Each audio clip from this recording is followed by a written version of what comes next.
Alrighty, welcome everyone. My name is Can. I'm here with Linkso, and we have Cindy from the Master Gardeners talking about the chickens class again. I know Cindy's done this class a couple of times for us, so welcome back again. If you have any questions during the talk, this talk is being recorded, by the way, so you're more than welcome to watch it on our website. But if you have any questions during the talk, go ahead and send that via chat and we'll go ahead and address them towards the end of the class. And I think we still have folks coming in, but we'll go ahead and get started and welcome Cindy. Thank you.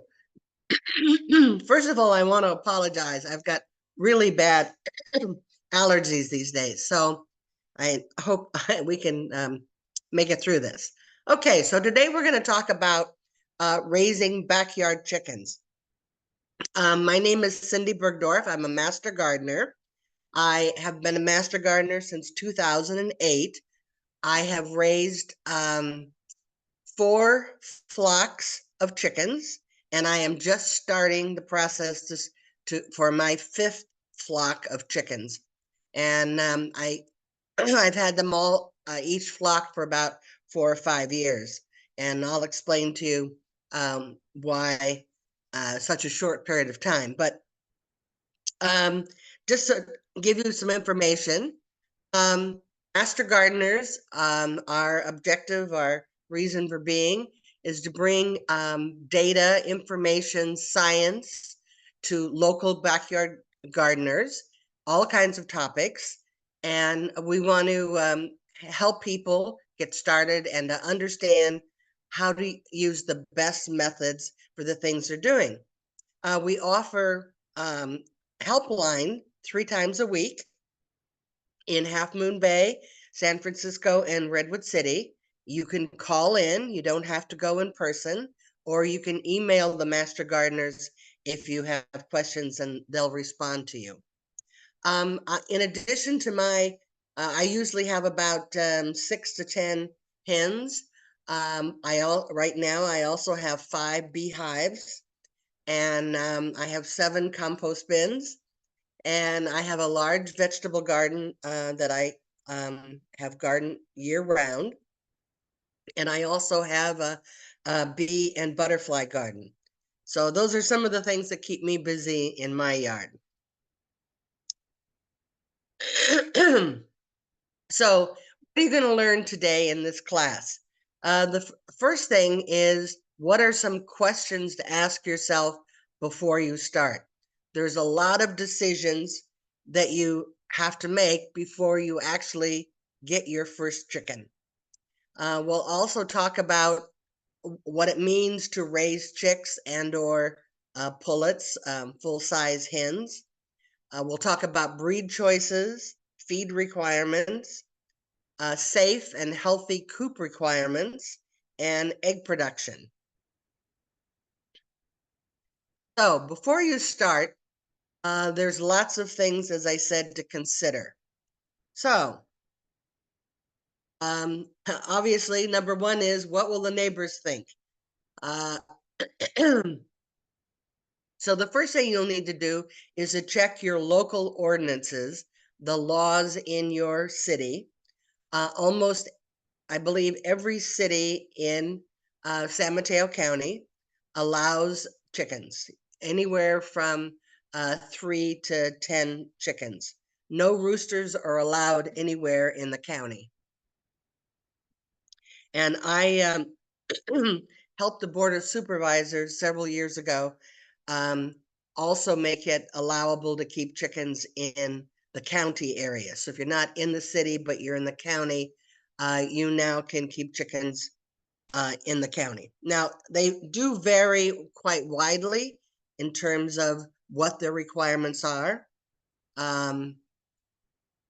There's one city in San Mateo County where you have to have at least 2 acres before you can have chickens. But once you have 2 acres, you can have up to 40 chickens. So it's a big either or in that particular town. But most cities allow you on a regular sized lot to have somewhere between 3 and 10 chickens. Good fences make good neighbors. Yes, chickens can fly.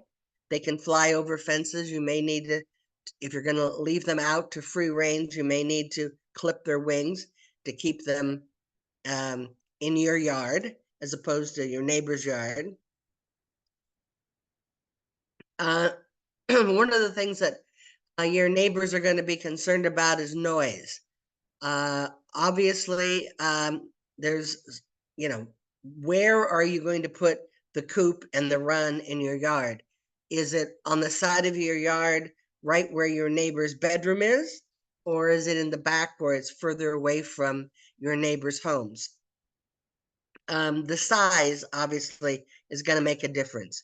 Whether you have 3 hens that are relatively quiet or 10 that are very noisy. And they do vary by breed as to how noisy they are. So that might be something you want to research before you pick out what kind of chickens you want.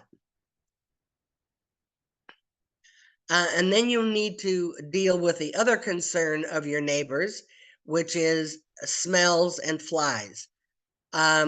If you compost the litter and you keep your area clean, you should not have a problem with either smells or flies. So it's only if you don't do a good job of keeping track, if you have too many hens for the area that you have, so there's a lot of poop, then you're going to have more smells and more flies.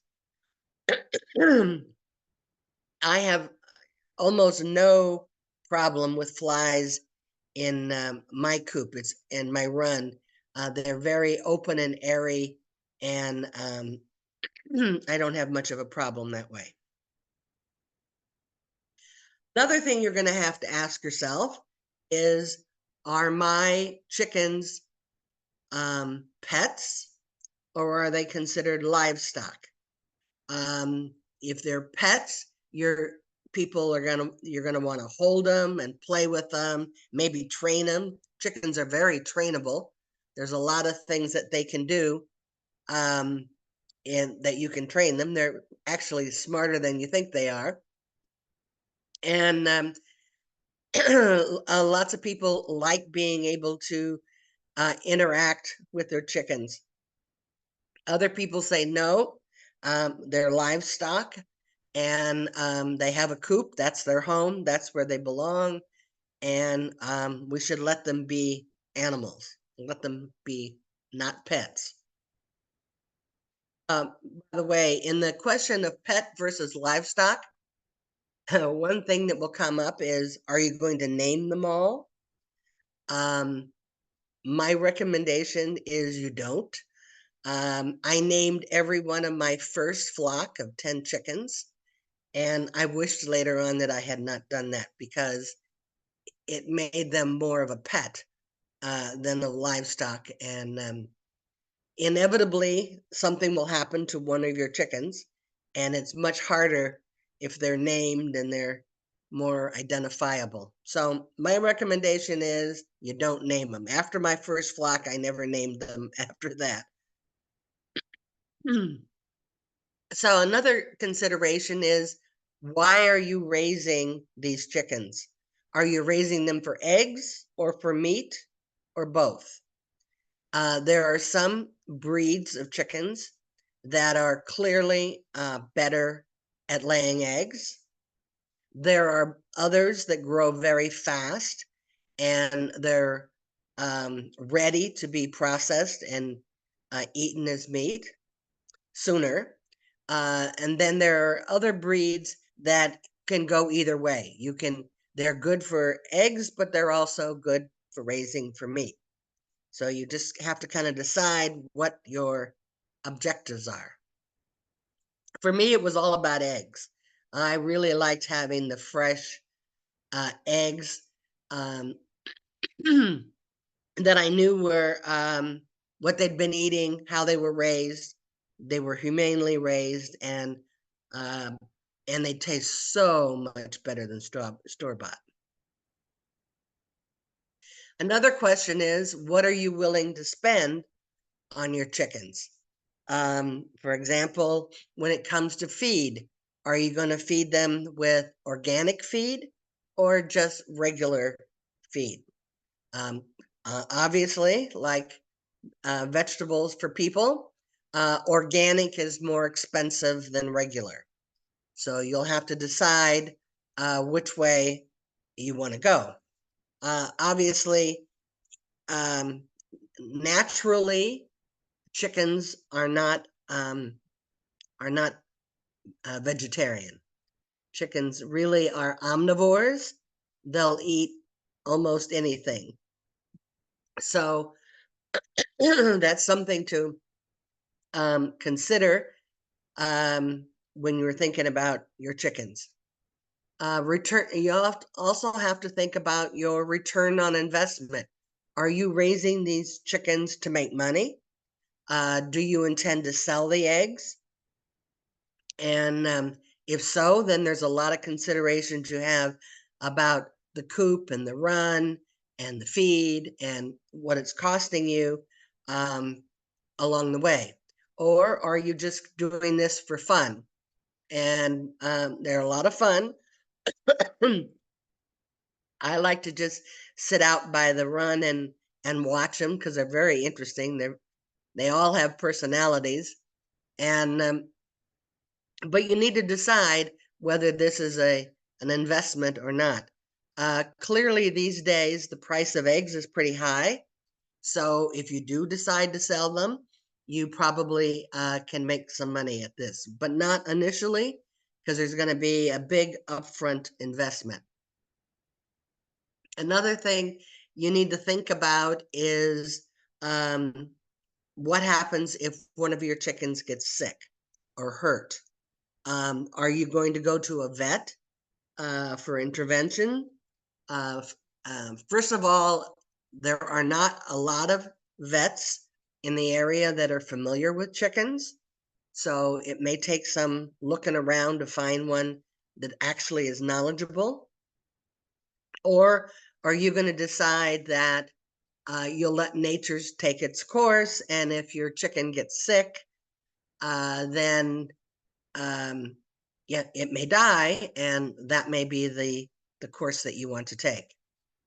Or you may have to assist it if it, breaks a leg or something like that.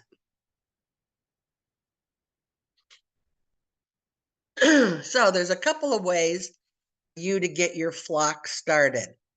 One way is to buy chicks. Another way is to buy older chickens known as pullets. So the first thing is, what kind are you looking at? So you need to decide how many chickens you're going to get. And again, that can be anywhere from, 3 to 10 to a dozen. If you have a large lot and a big coop area and a run, you might decide to have more than that. But you need to decide how many you're going to have. And part of that will depend upon how big your coop is. And we'll talk about how much space each one needs, and also how much time you want to put in to taking care of them. So you also need to decide between bantams, which are the little small chickens, or a standard size chicken. Here you can see in this picture, there's a bantam and a Rhode Island red. Keep in mind that with a bantam, their eggs will be appropriately sized. They'll be very, very small eggs, which that might be all you want, and that might work just fine for you. Or maybe you don't care about the eggs at all, and what all you want are cute little chickens in the backyard. Bantams can be really cute. The next question is, what breed am I going to get? There are literally dozens of different breeds that you can choose from. And I'll talk a little bit later about how you can find out about the different breeds and where to do some research. One of them, obviously, as part of your decision making, you've now decided whether you're you're going for eggs or for meat or both. So that is one of the first criteria, which is, what are your objectives? My initial objectives were to get as many eggs as I could out of every chicken, since I was feeding them every day. I wanted to see, which breeds would lay the most eggs in a year. And so I went down the list and I made down a long list of chickens, and I made a list of the ones that I considered to be good egg layers. Then I looked at how difficult they were to raise and how common they were. Obviously, the more common they are, the less expensive they're going to be. There are some beautiful breeds that are just really lovely, but they're expensive to buy and to raise because you usually have to go to specialty breeders. If you're looking for chickens that are more common, you're going to find more places where you can buy them, and they're going to be less expensive. So once I made my list of a half a dozen or so breeds that I would consider, then I can start looking around for who might have those breeds. And they might not all be available at the same time. So I may have to pick and choose which ones that I want at any particular time when I'm trying to buy them. There's lots of different resources. And again, I've got some here that I'll show you, but there's resources that you can see about what kind of chickens, what they look like, what the eggs look like. Do you want brown eggs or white eggs or blue eggs, or what are you looking for? Is there personalities that you like? Do you want a mixture? Different colors. So you're going to be looking at all different kinds of brands to choose what kind you want. This is My Pet Chicken, which is a website. It's a hatchery where you can buy chickens online. They ship them to you. And they have a breed selector tool that you can go on there and you can pick out what things are important to you. You'll see here, the first question is, do you need a breed that's hardy in winter? That's not an issue for us at all here in the Bay Area. It never gets cold enough that it ever is a problem for chickens in the Bay Area. Even when it's below freezing at night, they've got lots of down feathers and they stay nice and warm. They sleep close to each other. They keep each other warm. We don't need to worry about chickens being hardy. Chickens live in chicken coops in places that have deep snow, like Michigan in the wintertime. There you need to be more concerned about chickens that are more winter hardy. We probably have more of an issue, although not an especially difficult issue, with heat hardy birds. I find that generally speaking, my chickens don't have a problem until it gets well over 100 degrees. And then I'll talk about later about some things I do to help them cool off.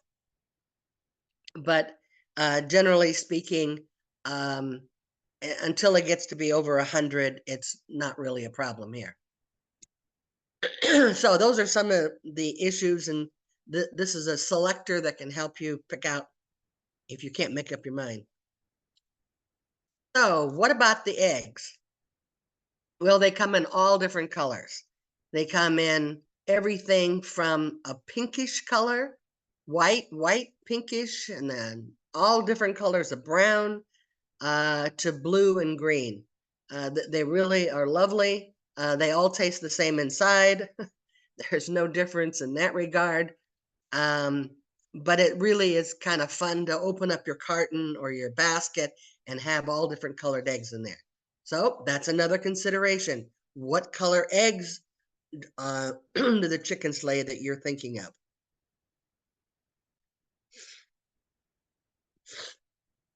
Another consideration is that chickens don't start laying eggs until they're about 4, 5, 6 months old, again, depending upon the breed. So this is something you'd want to consider is when are you starting your flock, and then when would it likely be before they start laying. As they get closer to the time that they're going to lay, you're going to change their feed, and then you're also going to start thinking about what they need. So they're going to need a nesting box. I typically keep my nesting box blocked off until my chickens get to be close to laying age. I don't want them to get used to sleeping in the nesting boxes. So I keep it just blocked off with cardboard until they're just about ready to lay. Then I use a fake egg, a wooden egg, or you can use golf balls, and put 1 or 2 in every nest. That encourages them to go and sit in the nest and use the nest. They think that some other chicken has laid an egg, and that makes the nest very attractive to another hen. If she thinks somebody else has laid an egg there, then that's where she wants to lay her eggs. You should also know that your hens are going to lay the most eggs in the first year. In the first year, they're going to lay almost every day once they start laying. Then it's a fairly gradual decline after that, and up until they're about 4 or 5 years old. And then the decline is such that maybe they're laying 1 egg a week or so. And then you have to decide whether you're going to retire them or just keep them around and keep feeding them. Chickens can live as long as 10 years. So they could potentially only lay eggs for the first half of their life.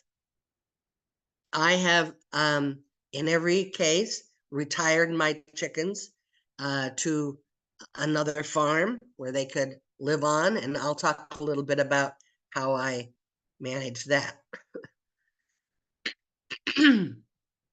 So they're productive for about 3 to 5 years.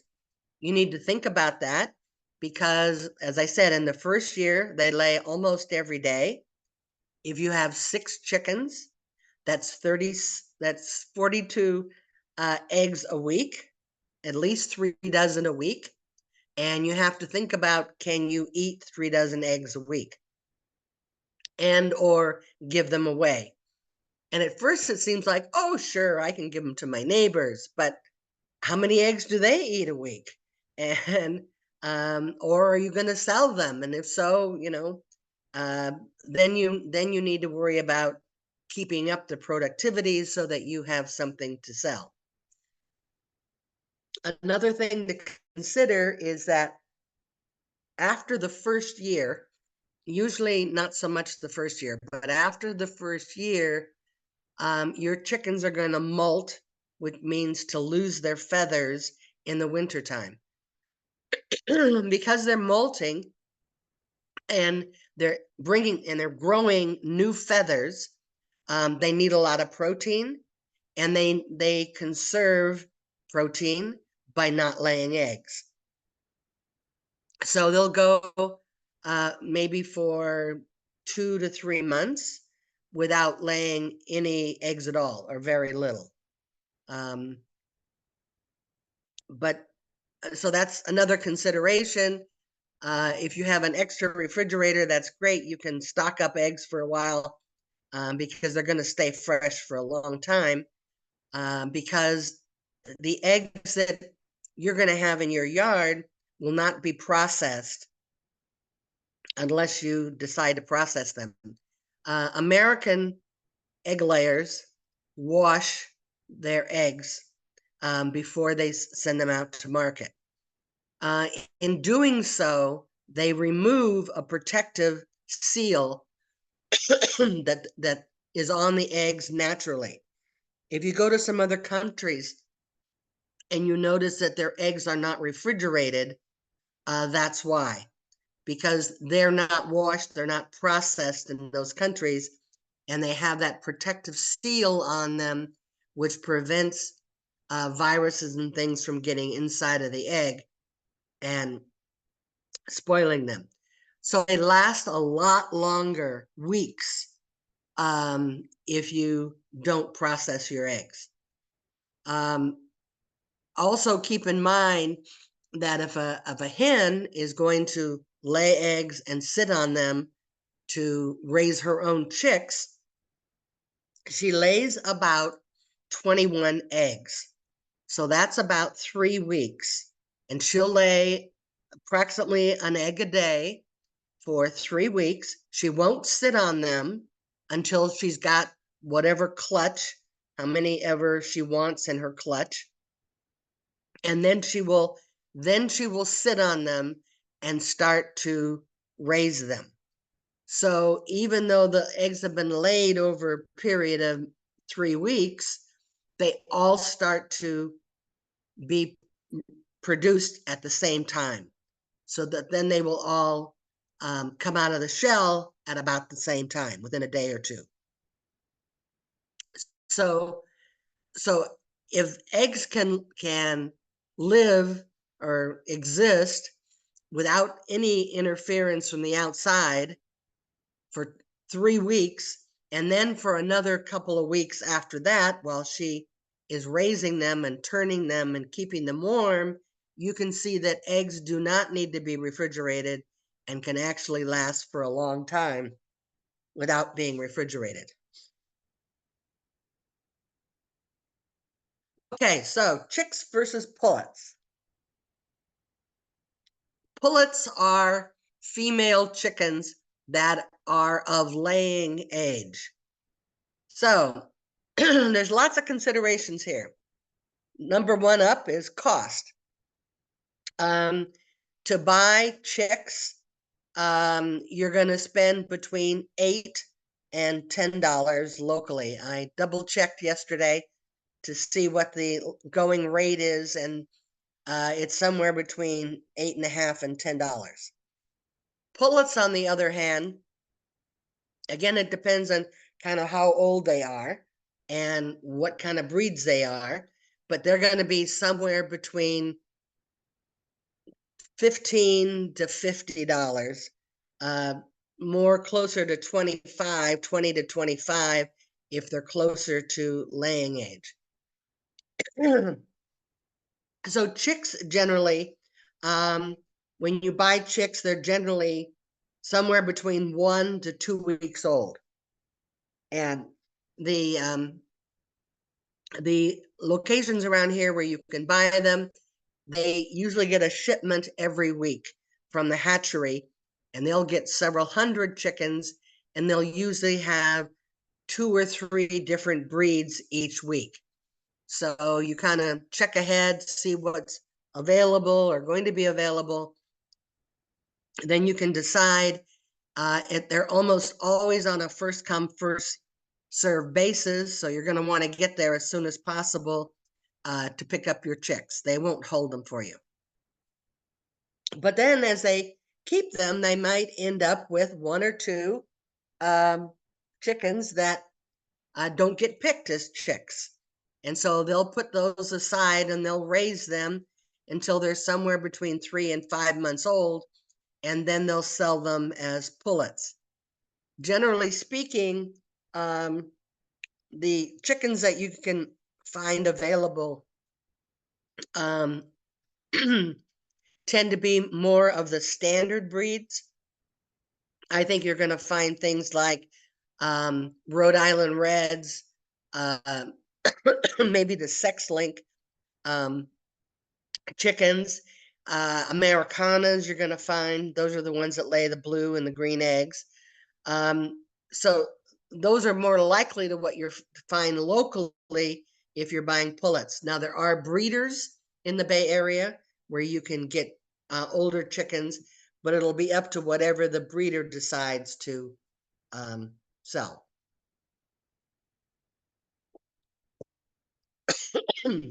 Now, you want to know whether or not your chickens have been sexed so that you know what you're getting. Because roosters are not allowed in the county, or at least in the cities, you're going to want to make sure that you get females. Otherwise, you're going to have to figure out what to do with them. Generally speaking, they can, some breeds are very easy to sex at birth because the males look strikingly different than the females from the time they hatch. Others, not so much. And then there are people who are trained sexers who know how to tell the difference between a male and a female chicken. And then obviously by the time they're 3 to 5 months old, you can definitely tell by their feathers, by their comb, the way they carry themselves. You can tell whether they're male or female. When you buy chicks, you're more likely to have a wider selection of breed choices. If you buy pullets, it's usually more limited. If you are raising chicks, there's a lot of special equipment that you're going to need. One of the first one is going to be a heat lamp, because you have to keep the baby chicks warm because they don't have feathers yet. So they have to start out at about 90 degrees. And then every week you reduce the temperature by about 5 degrees until you get to whatever the temperature is, and or they're finally 6 or 7 weeks old and they have enough feathers that they can keep themselves warm. If you have chicks, you also need to have special feeders that are made, feeders and waterers that are made for chicks. So they're easy for them to get into, but not drowned. Chicks can be dumb. If you get pullets, then you just get regular size.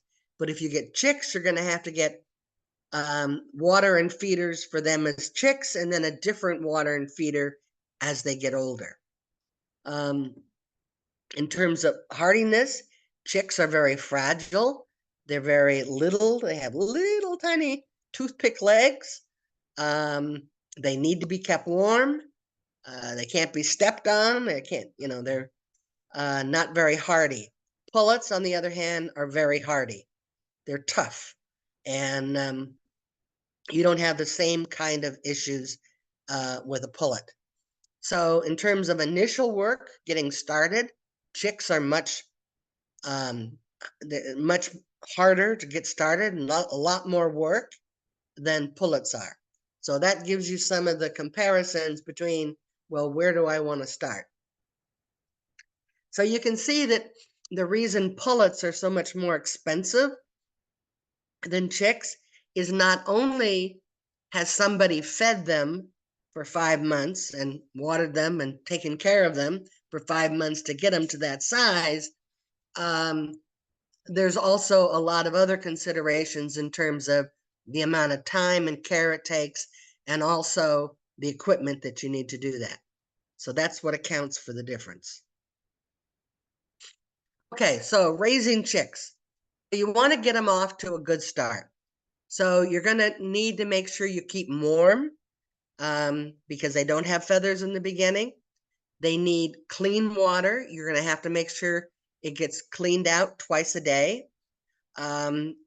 Another good suggestion is to put something in the water, like marbles,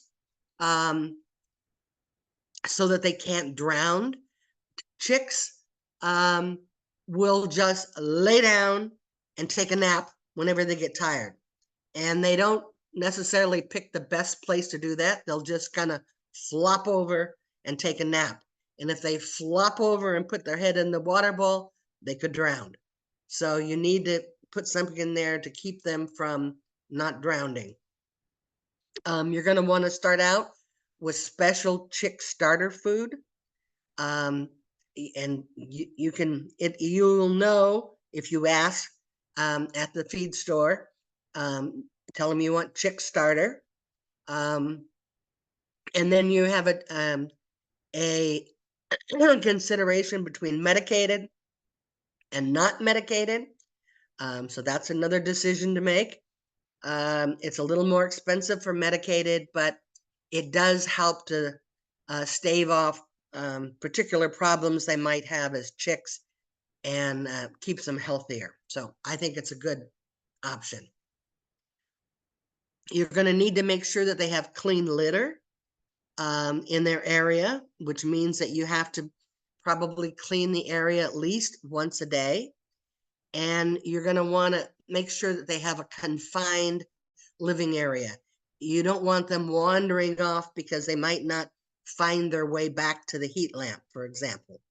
Or they might get stuck behind something or lost. You need like a box or a cage. I've used large cardboard boxes that are maybe a couple of feet tall so that they can't jump out of it until they get older. I've also used a large cage where I could put them in there and I could reach in and take them out, clean things, and confine them to that area. I've raised them in my house, in the spare bathroom, in the shower. I've raised them in my coop with the heat lamp and the windows all closed up to keep it nice and warm. It depends on what time of year you're going to start. Obviously, summertime you need less of that than in the wintertime. But they do need a lot of taking care of in the beginning, and you'll need to spend some time with them at least twice a day. Okay, the next thing we need to talk about is the coop design and how we keep out predators and varmints. So first of all, you need to think about is proper size for the number of chickens. You need about 2.5 to 3, some people say 4 square feet per adult chicken. So, if the chicken itself is about a foot square, you're going to need about 3 times that, 2.5 to 3 times that to give them enough room. It's also going to depend upon whether or not they have access to a run or area outside of the coop and when they're going to be allowed that access. If you have a coop where you have to open the door to let them out from the coop into the run every day and then bring them in at night, they'll mainly bring themselves in at night, but to let them out in the morning, if you have to go out to open the coop door, then you don't get up very early or don't want to get up very early, then you probably need to provide them with more room inside so they don't start pecking at each other or have other bad habits. So the coop size is going to, or the size is going to depend upon how many chickens you have, and then whether or not they have access to the outside, and if so, how much and when. You're going to want to provide good ventilation. They're going to be pooping in the coop, so you're going to want lots of air in there. And I'll show you some pictures of some coops and how other people have provided the ventilation. On the other hand, you don't want drafts, particularly where they're sleeping at night. You don't want a cold wind blowing on them. They're likely to get sick.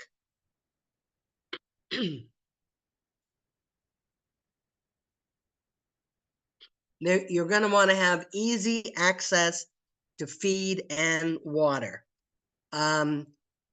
Particularly if you're not going to let them out when the sun comes up in the morning, and that's 4 o'clock, 4:30 in the summertime. Then they're going to need to have feed and water inside the coop. Now, I've always decided to not have food access outside my coop in the run, because for the most part, I wanted to make sure not to invite mice and rats and other creatures to the coop. And when I feed them treats or chicken scraps, I try to give them to the chickens as early in the day as I possibly can, so that they have an opportunity to eat it all up before nighttime comes. But if they're going to spend time when it's light out inside the coop, they're going to need at least water, if not feed.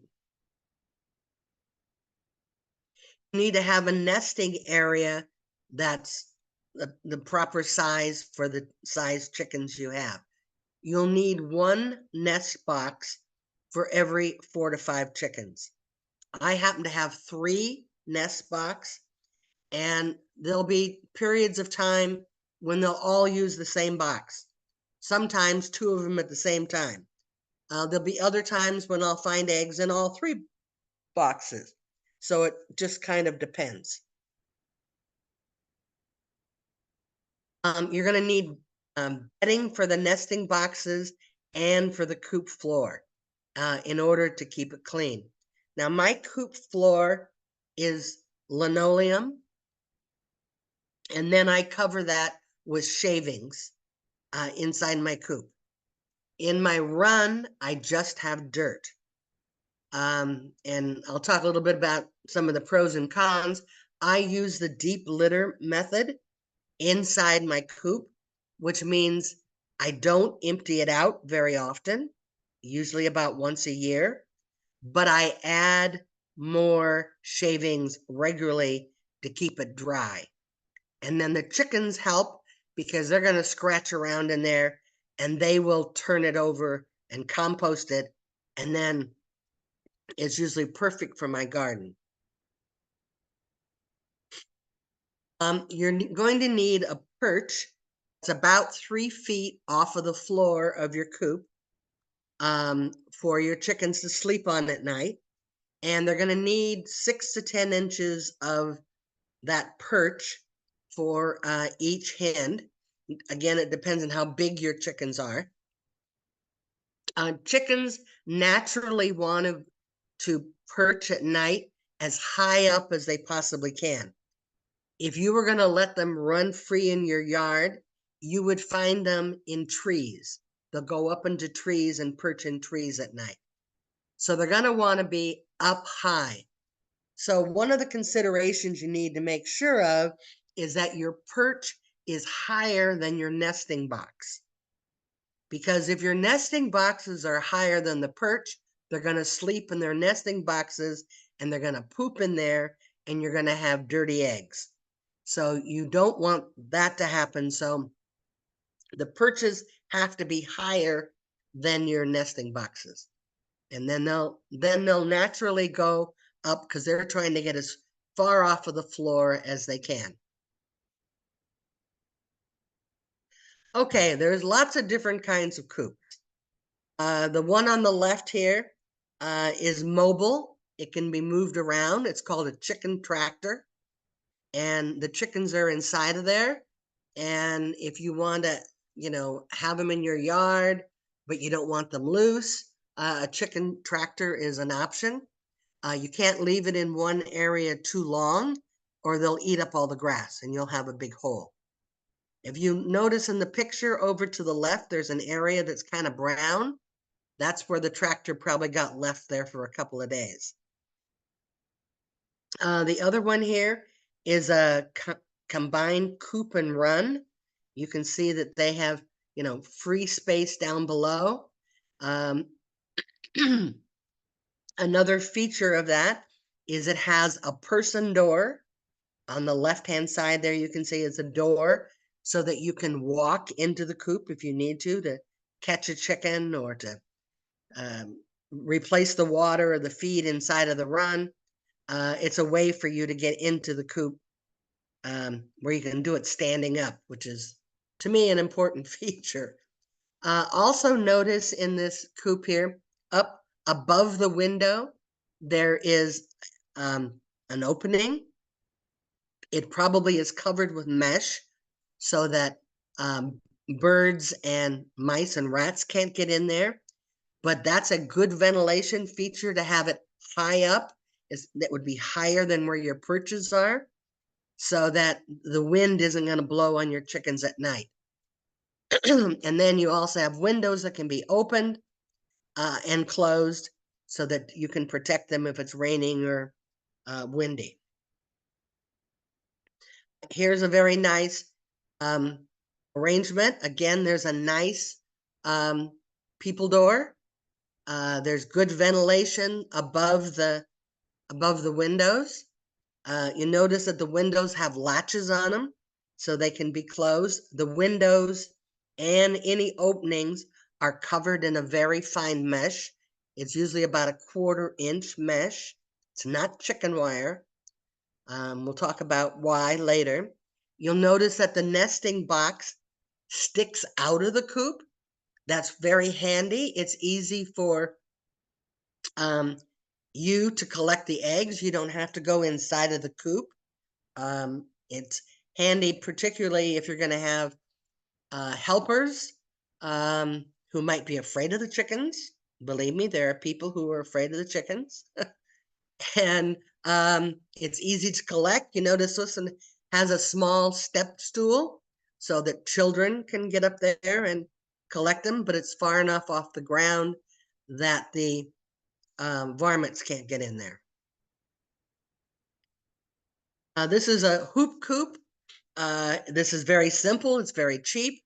I would not particularly recommend it. I don't think it's sturdy enough for the kinds of predators we have around this area. And it doesn't appear to have very fine mesh, which means you'd have a problem with mice and rats. But maybe this is a coop where they're let out all day long and they're in a paddock or a barnyard. And they're just in here at night. So this might be adequate. And then you can also go to the great extreme, have all kinds of, it can be as fancy as you would like for a coop. One of the most important things to consider is protection against predators. Yes, there are lots of things out there who want your chickens. Coyotes, foxes, raccoons, hawks, owls, dogs, and cats are all looking out for your chickens. I personally do not let my chickens free range because we have a lot of hawks in the area. And I can't be out there watching them all the time. So they're not safe. I also have a lot of raccoons in this area. So I've had to do a number of things to make sure that my coop and my run are protected against raccoons.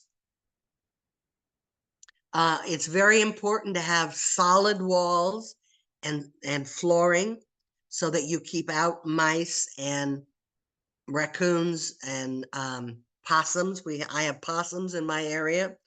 All of those creatures like to eat chickens and they like to eat eggs. So they'll be after them.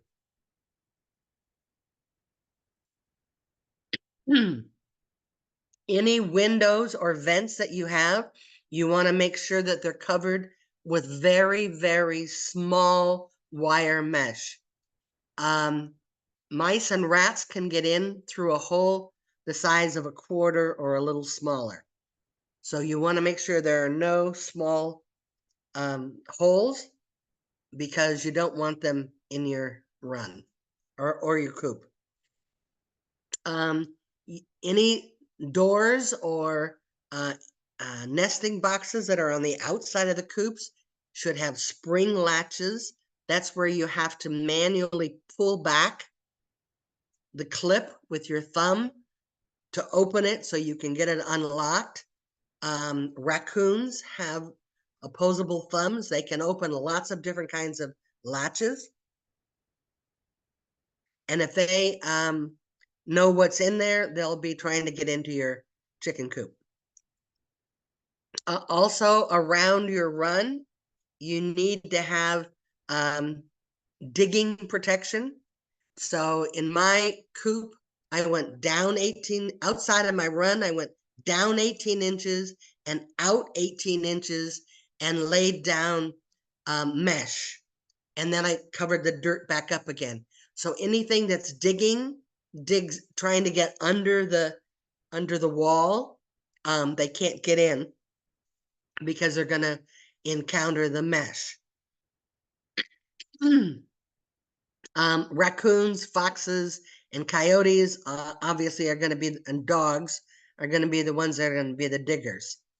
And it's really important to keep varmints like rats and wild birds out of your run, out of your coop. Rats and mice, and wild birds all bring with them different diseases and things that you don't want to expose your chickens to.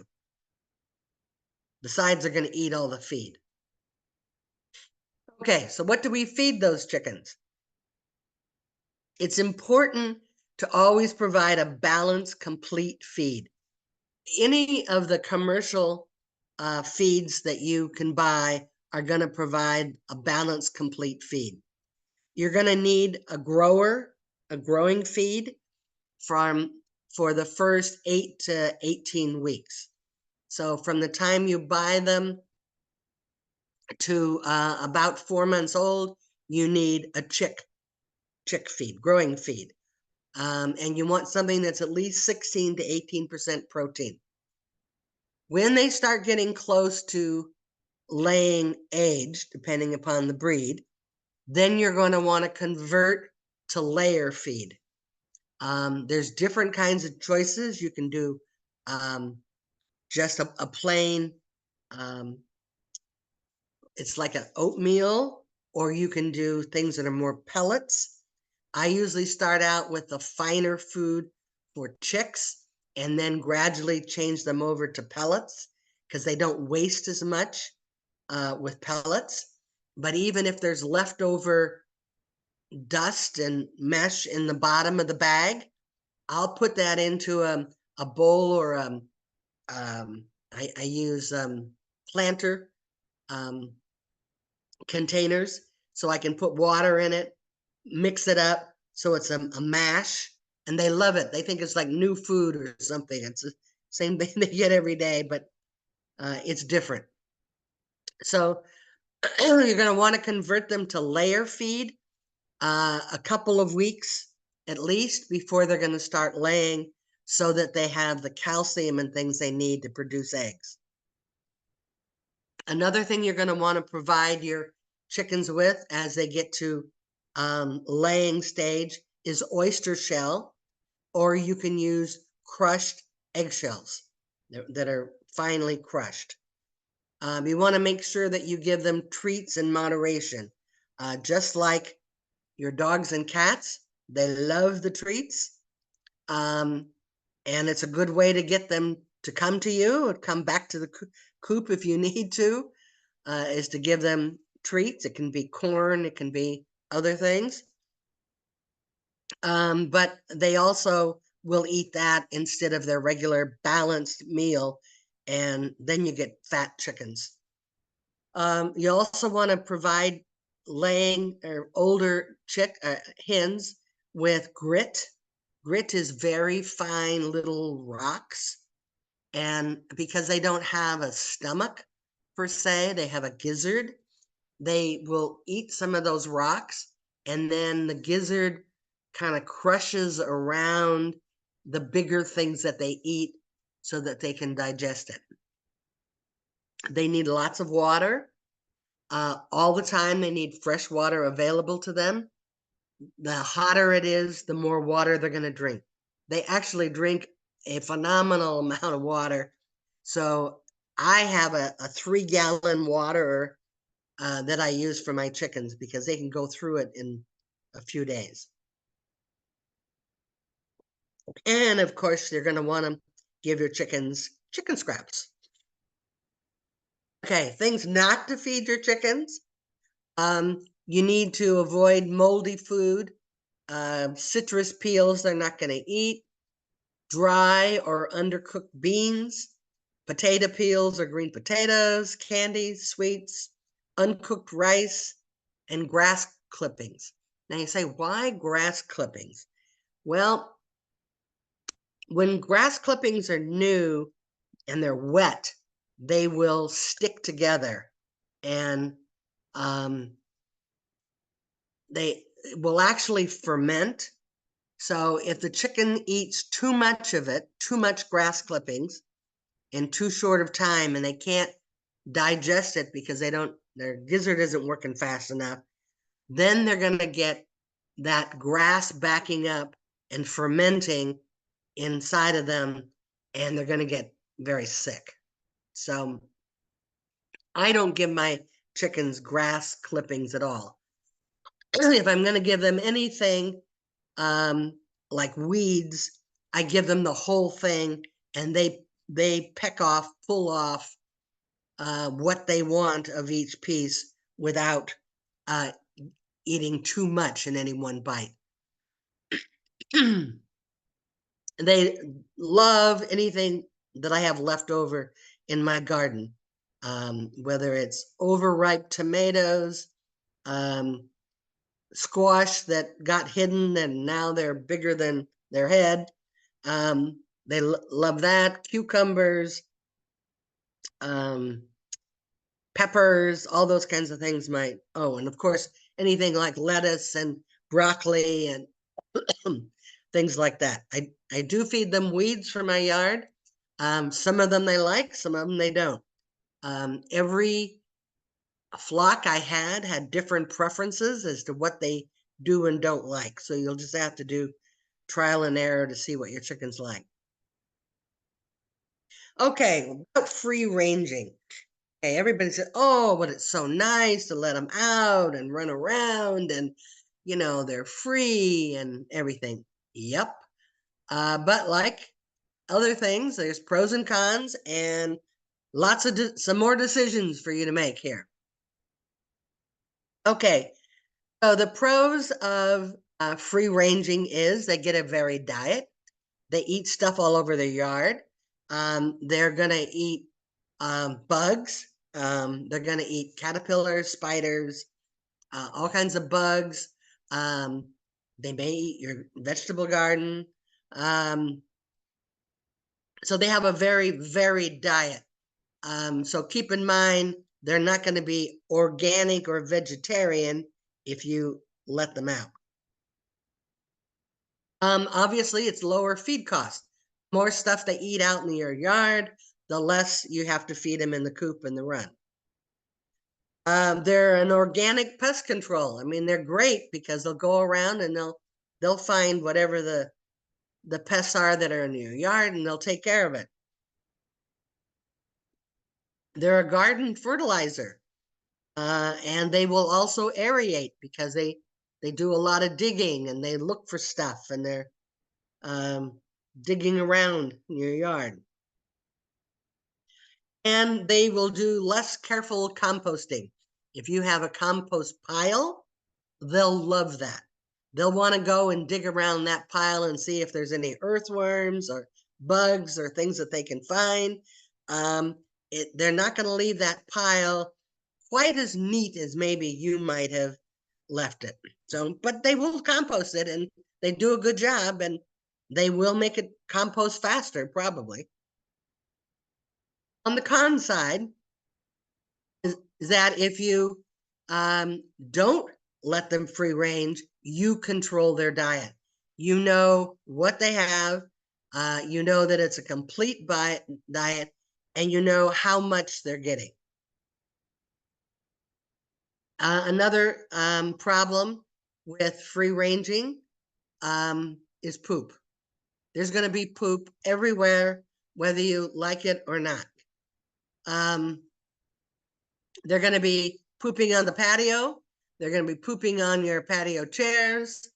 They're going to be pooping everywhere that they can, anywhere they go.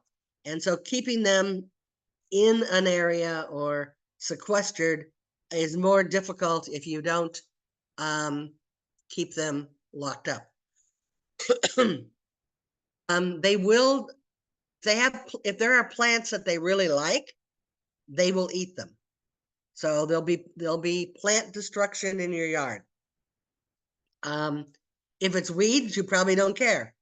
If it's a lettuce you've been growing, you probably will care. And then there is predator concerns, which is the reason I don't let my chickens free range, is because there's lots of hawks in my area and in the daytime, and then other things at night, and also a biosecurity issue. With the avian flu that we've had the last 10 years, I'm very careful about who I let into my coop and what my chickens are exposed to. Oh, there's all different kinds of free ranging. It can be full-time, where the coop door opens in the morning and they run out and they go wherever they want all day long. And then as it gets to be dark time, they will come in and then they'll be ready for bed. But they'll be ready to go as soon as the sun comes up and you open up the coop door. Or it could be part-time. Maybe you let them out for a couple hours in the morning. Maybe it's occasional. You'll only let them out when you can be out there watching them. Or it might be confined, as in you have a pasture or a paddock or someplace that's fenced, or you have a tractor, a chicken tractor, where you can control just how free range they are. Okay, so chickens have some interesting habits. One of them is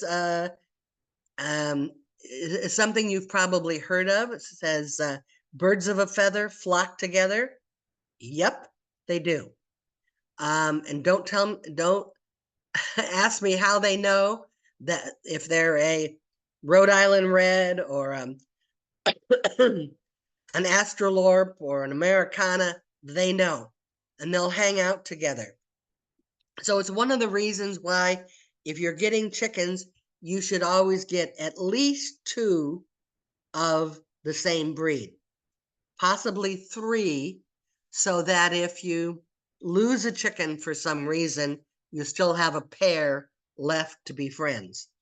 And they will hang out together. You'll see them going around in the coop or the run, sleeping together, whatever. They'll kind of divide themselves into different breeds, which is very interesting. Another idiosyncrasy of chickens is they love their dust bath. You can provide them with dirt or sand. It can be a container or not. In my coop, I just let them in the run and they dig around and loosen up the dirt, and then they have a dust bath. They have this strange way that they kick the dirt onto themselves, and then they ruffle their feathers and the dirt gets down into their feathers. It's how they keep clean. It keeps the oils on their feathers dry, and it also prevents, in many cases, mites and lice and things like that. So it's important that they do it. They look really strange while they're doing it. They're laying down and they're kicking dirt up on themselves, and it's very fun.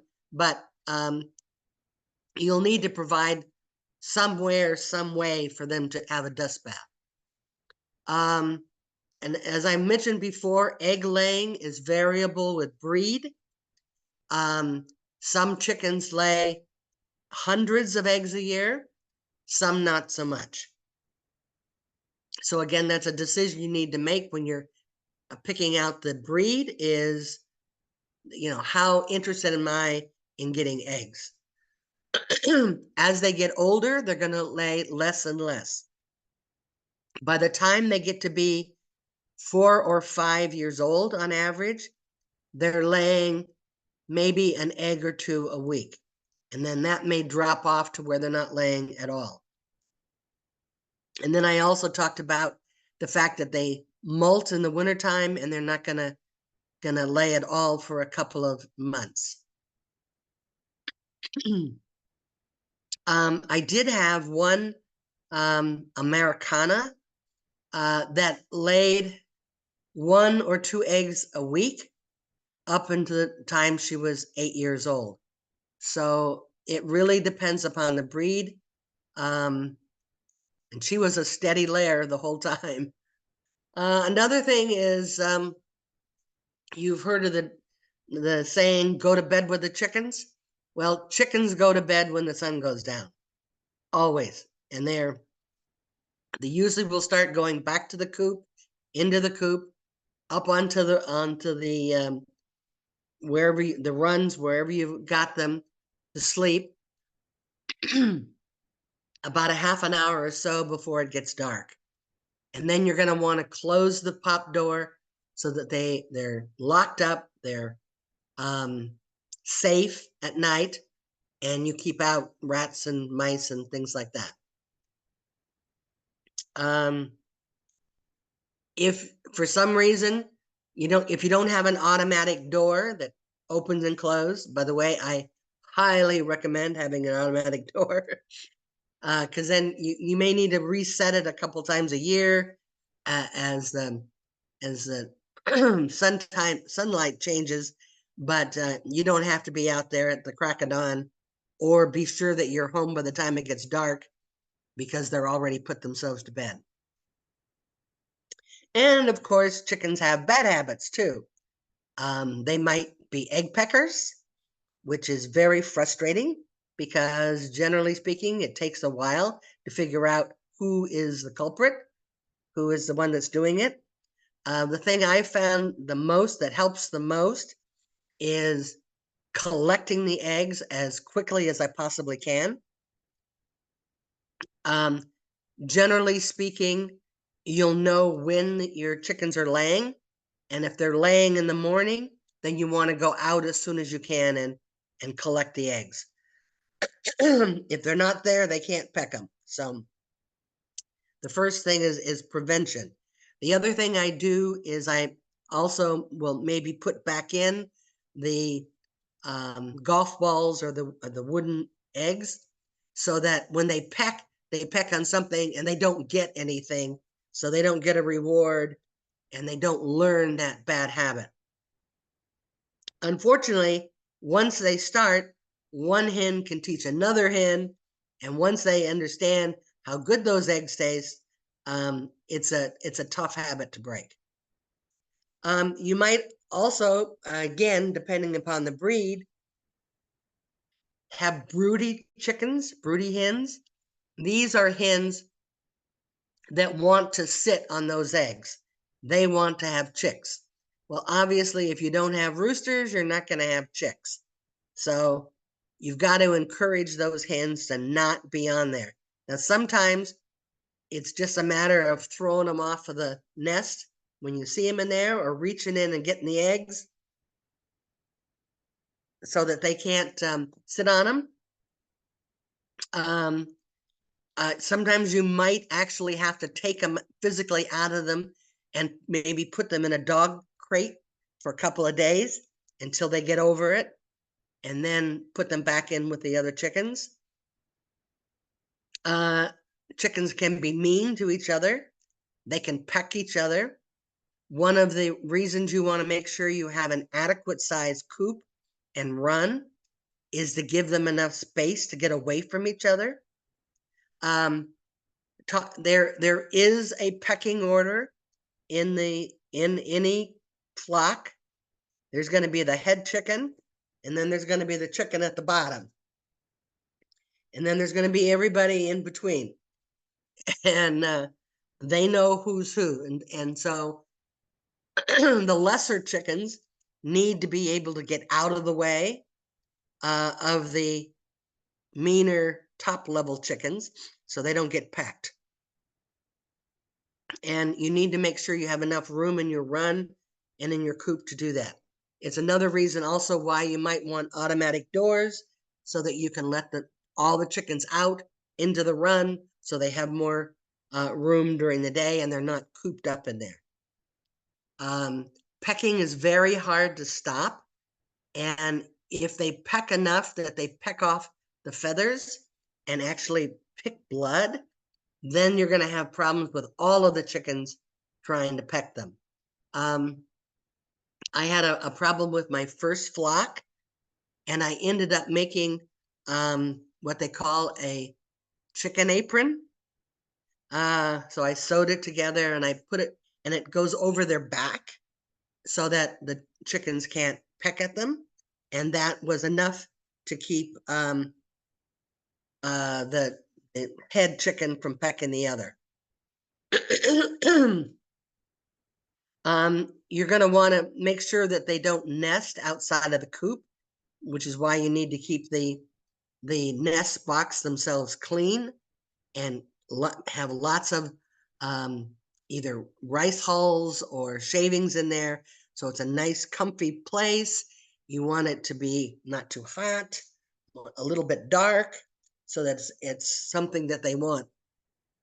And if you let them free rein, you need to make sure that you bring them in at night or they're going to end up in the trees or the top of your roof or some other high place where they're trying to get to. And then you're going to have a problem getting them back down and into the coop. Biosecurity. This is any practice that reduces the risk of introducing disease to your flock. Possible sources can be domestic and or wild animals. That can be any kind of animal or bird. That's why I have very small mesh on the side of my run so that wild birds can't get in there and eat at the food or contaminate the water. People can bring it in if you have neighbors or friends that have coops or chickens. They may carry some of these diseases on their shoes. So you don't want to let people into your coop or your run if they have chickens and you're not sure about how careful they are about biosecurity. It can come in on feed and water. And actually any objects that you put into the coop for them to play with can also introduce germs. Avian influenza is a current problem we're having. It's mainly from the East Coast to the Midwest. Millions of commercial birds have had to be destroyed because it's very infectious, very contagious. It's largely transmitted by wild birds, which is why I keep wild birds out of my run. And it's also another reason not to let your hens free range. It usually does not infect humans, but if your chickens all get sick and you have to destroy them, it's a very sad situation, not to mention costly. So what can you do? The first one is the easiest. Wash your hands. When my granddaughters want to come and see my chickens, they wash their hands before they go out there, and they wash their hands after they go out there. You make sure you provide clean, fresh feed and water. You don't want mildew on the food. You don't want mildew growing on the water. You want to keep it clean. You want to make sure you have a clean coop before a new flock. I'm in the process right now of completely getting my coop ready for a new flock. I just last month retired my 4 and 8-year-old hens, 5 and 9-year-old hens. So I'm completely cleaning everything inside and out so that it'll be ready for a new flock. You want to keep it clean and dry. So it's important that you don't get water in there, you don't get rain in there, because then that starts to mildew and then you've got problems. You want to make sure that you have adequate ventilation. You want to screen out animals. You want to limit visitors to your coop. As I said, I try to not let anybody in my coop itself. And you want to make sure that if you have some chickens that are ill, that you start to treat them and that you are ready. You're paying attention all the time as to whether or not they might be sick. So how do you check for, how do you know? How do you know when your chickens are sick? Well, their eyes should be free from discharge, fully open and bright, very alert looking. You need to look at them. I mean, you can tell their comb, and they have different size combs depending upon the breed, but it should be firm, not floppy, and bright red. And if that changes for any reason, that's a good indicator. Their droppings should be firm, dark brown with a white patch. The white patch is pee, the dark brown is poop. And so you'll notice it and you'll say, yes, but I don't know what it looks like. Well, believe it or not, you can go on the internet and get examples so that you can check and see what it looks like. Their feathers should be shiny, and except when they're molting, they should be full. There should be no bald patches. And then you need to check their legs and feet. You need to look for scale and mites.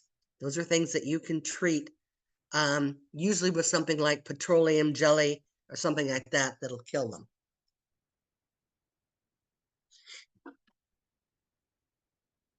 So signs of an unhealthy bird, if they have difficult or noisy breathing, bloody droppings, they're lethargic, they're not moving around much, they don't want to move, they might stay up on the roost and not come out in the daytime, or if they have real ruffled feathers, that means they're not feeling good. So that would be a sign where you want to check on them. You might want to separate them from your other chickens so that you don't pass something on in case it's contagious. And I've used pet cages, and I've used large animal crates to do that. So healthy hens are hungry hens. If you call them and they come to you and they're hungry, that's a good sign. You want to examine your chickens regularly so you recognize any problems. These eyes here show what Merrick's disease looks like. If you buy chicks from a feed store, they've probably already been inoculated at 1 day old. In my opinion, you want to buy inoculated chickens because it protects against Merrick's disease, which is very contagious. And once you have it in your run, it never really goes away. So your safest bet is to make sure that all of your chickens have been inoculated at birth, and then you don't have to do it. And it will keep them safe and they won't get Merrick's disease. A sign of Merrick's disease, besides the way their eyes look, will be that they're going to lay on the ground with their legs stretched out to the side. It's rather strange, but you can go online and look it up and see what it looks like. It's kind of awful. And then other things that could happen, they could become egg bound, feather picking, they get mites or lice. You just need to look out for those things. One good source for information, you can do research. There's lots of articles. There's the basics, is the University of California Agriculture and Natural Resources Cooperative Extension. They have a poultry site. There's lots of information that you can get there. One of the things they have in their UC Davis campus is they have some specialists. And on their website, there'll be this list of who to contact in case you have problems with your chickens. Yes, there's somebody you contact when you have dead birds. You don't have to. But if you suddenly have a dead bird and you want to know why, what happened, you can, believe it or not, FedEx your chicken. You can also deliver them in person, which I have done, or you can FedEx your chicken to UC Davis. And if you go online to this website, it tells you how much it costs. I think if you are a small backyard poultry raiser, it's free. And they will do a necropsy on your chicken and tell you what it died of, which for new chicken owners in particularly is very valuable information, because then you'll know whether it's something just to the chicken or whether it's something that is likely to be contagious and infect the rest of your flock. Then there's also, as you can see here, a number of people who are also specialists in different areas of chicken raising. And these are people that you can contact and talk to if you have some questions or you want to know what's going on with your chickens. I really recommend doing the necropsy. It's very interesting. It's also very good experience for the students at UC Davis who are learning to become veterinarians. It gives them an opportunity to do a necropsy and learn more about chickens, which is good because not a lot of vets know about chickens. That site also has biosecurity best practices, tells you how to make sure you keep them safe, and some other resources that you might want to contact. Again, the UC education site, poultry. Another excellent site is backyardchickens.com. They have a whole section on Raising Chicks 101, all kinds of topics, all kinds of information about raising chickens. They have pictures and detailed designs of coops, instructions, videos, lots of ideas for coop designs, and they have multiple forums. So you can go on there and raise a question and you'll have 40 people answer your question. So it's a really good source. Before I got my first chickens, and probably for the first 6 months, I spent hours and hours and hours on backyard chickens, learning about raising them. Tractor Supply, which is a hardware store mainly in the Midwest and in agricultural areas, has a number of informational things too that are helpful in learning how to raise chickens. Now, where to buy them? I'm sorry, I have Sam's Feed on here, but I think Sam's Feed is now closed. But Half Moon Bay Feed and Fuel and the Peninsula Feed Store in Redwood City are the two places where I have bought chickens in the past. If you're interested in buying them from a hatchery, here are 4 hatcheries that are very well known and very reputable. There usually is a minimum, depending upon the time of year, of chickens to if you want to buy chicks from a hatchery, and they will mail them to you. Usually the way it works is they're like overnighted to your local post office. Then your postmaster calls you and says, I've got live chicks here if you want to come down and pick them up. And then you can do that. And they, generally send you, usually there's a minimum, I think, of 3 to 6 chicks is the minimum that they'll sell you at a time, because they keep each other warm. And as it turns out, chickens don't actually have to eat for the first 24, 48 hours after they're born. So they're okay to ship them. And some of these places have local in California hatcheries. Some are from the Midwest. And if you want local help, there is a SV Chickens, Silicon Valley Chickens at groups.io. It's like Nextdoor for chicken keepers. People buy, sell, exchange, rehome. They go on there looking for advice, recommendations, vet recommendations, news. They may tell you about poultry shows coming up at the fair. They may tell you about 4-H'ers who are raising chicks to sell, all kinds of information on SV chickens. And other health, again, I talked about this. This is where you can submit specimens at UC. And another thing that I highly recommend is getting on the California mailing list. This is a monthly newsletter that the students at UC Davis put out that talks about different problems with different animals in California.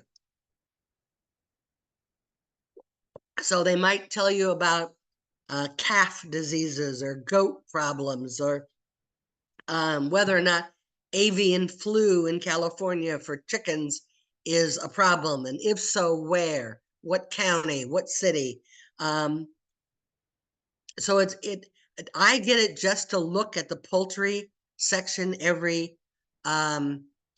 month, just to make sure there isn't something out there that I need to be aware of that my chickens might get, and I need to know what it might look like.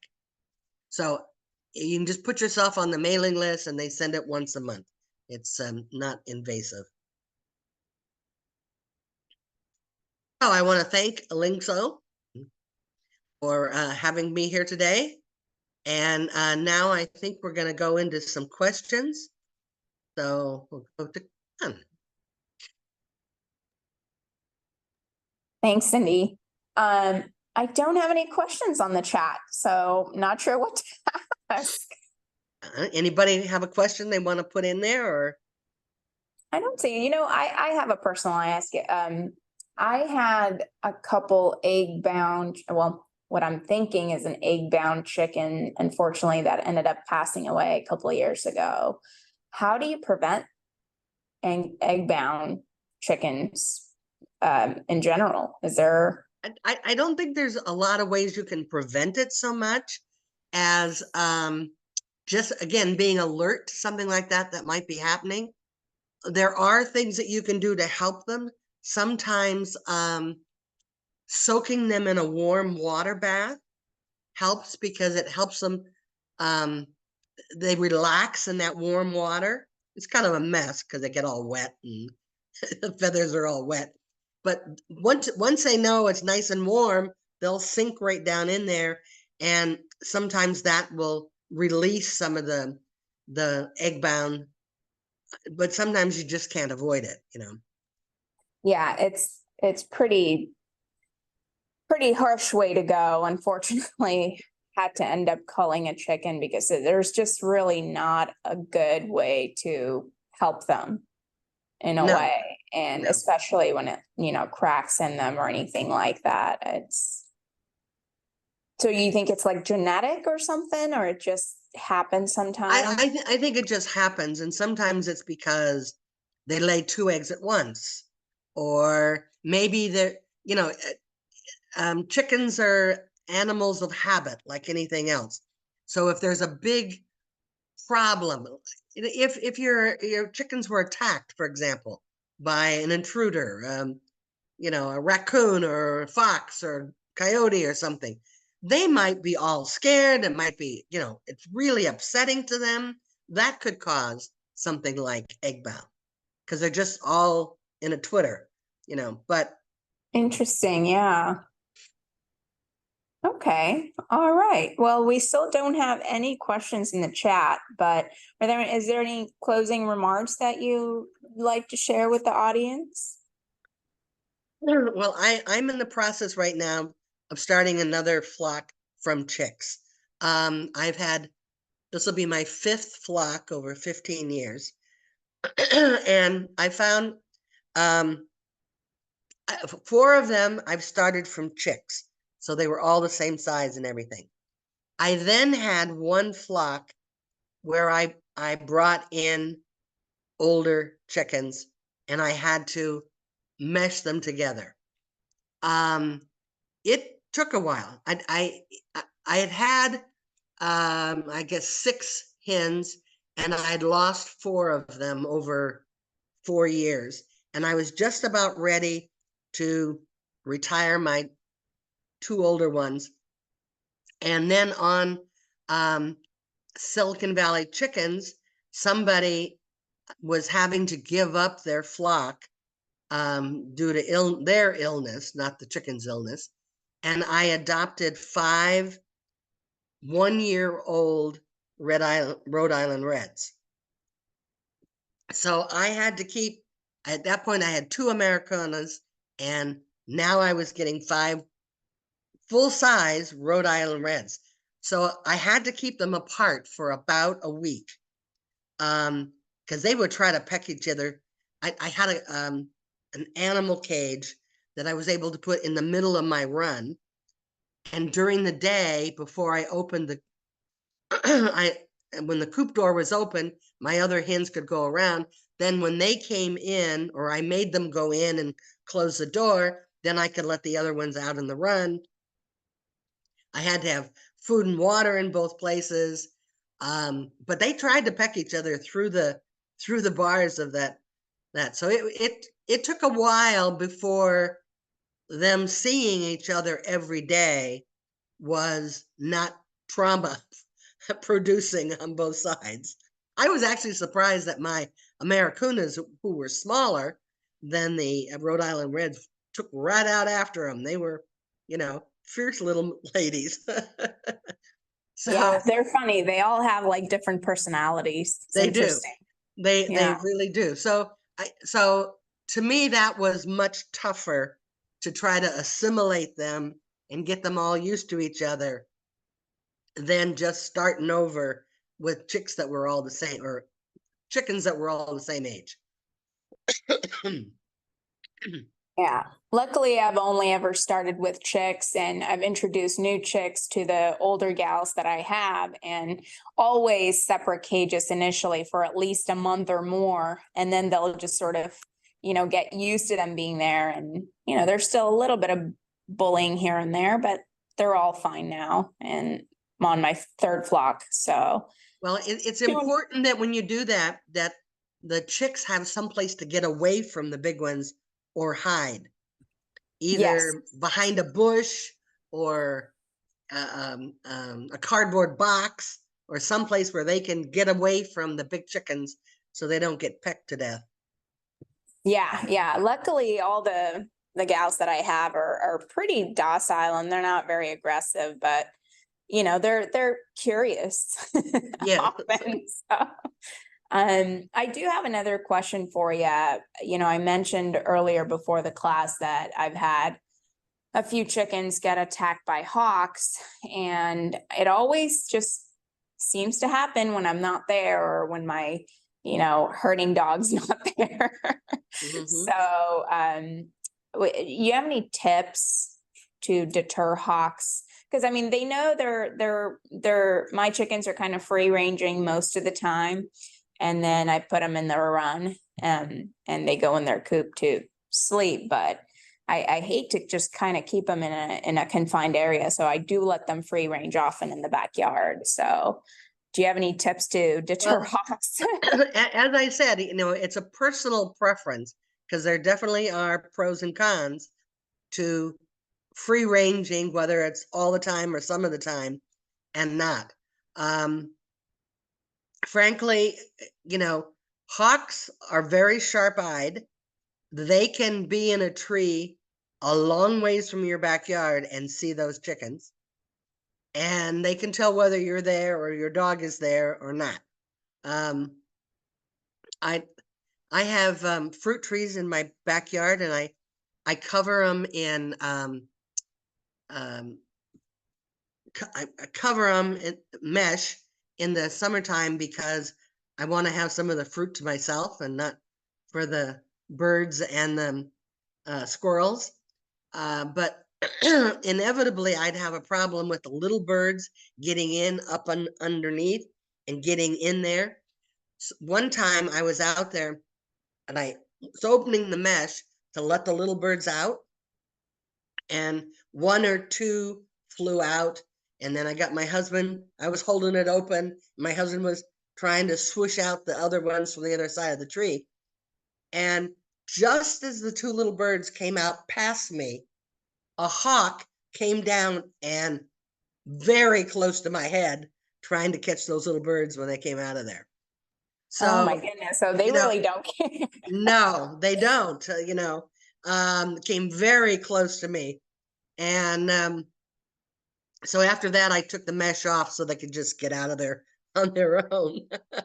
So, you can try putting up clear, what is it, like a nylon thread, where it's hard to see, but it has some little bit of shine to it. So then they don't know quite where in your yard it is. So you put that overhead and you crisscross it. Then it makes it harder for them to fly down in. You can do, things like scarecrows aren't gonna scare them off very long, because they'll figure that out. That's what I was wondering. Should I put up like a fake scarecrow? you And they're know, you probably know, smarter than that. the thing that might help more than anything is a fake owl. You can buy a plastic owl and you could set it up and move it around, because they'd be less, because it's a bigger looking bird, and they'd be less likely to want to tangle with that. It's so funny because we have two resident owls in the backyard. One's a barn owl all the way up in one of the tall trees, and the other one's the western screech owl. Wow, lucky you. Well, it's just like a wildlife backyard back there, and got raccoons and possums, so they're all pretty much a threat to the chickens at this Yes, point. yes, they are. Yes, they are. So, well, they've all left the chickens alone, but it's just the hawks. They know. And the past 3 years, I've lost about 3 chickens. So, Yeah, anyway,